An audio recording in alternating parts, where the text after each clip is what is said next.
niyo ifite urufunguzo.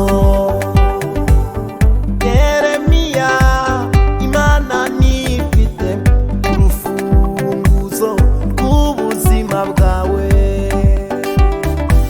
Ijambo ry'Uwiteka ryaje kuri Yeremiya riramubwira riti, yewe Yeremiya, ngaho manuka ujya mu nzu y'umubumbyi, hari icyo nshaka kukubwira. Tukuramburiye amaboko Uwiteka Imana, ufite umwihariko Mana mu kuturinda, ni wowe ufite urufunguzo. Ubuzima bwacu bufitwe nawe, ni wowe ufite urufunguzo. Yewe Mana ushyirwe hejuru, kuko ubuzima bwacu Mana bufitwe nawe.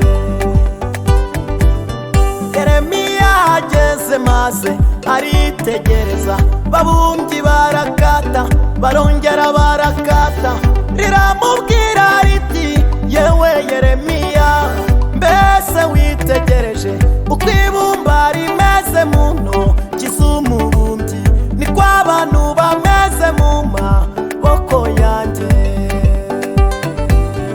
Ninjye ugira icyo ndema, nkagikomeza nkagiha inzira. Yeremiya, komera ukomeze n'abandi.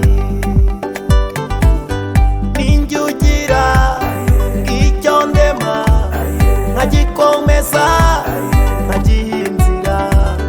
Yeremiya, komera ukomeze n'abandi. Tukuramburiye amaboko Uwiteka Imana, ufite umwihariko Mana mu kuturinda, ni wowe ufite urufunguzo. Ubuzima bwacu bufitwe nawe, ni wowe ufite urufunguzo.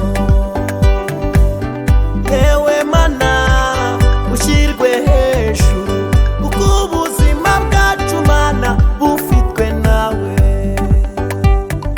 Niyo ifite urufunguzo, niyo ifite urufunguzo, niyo ifite urufunguzo, niyo ifite urufunguzo.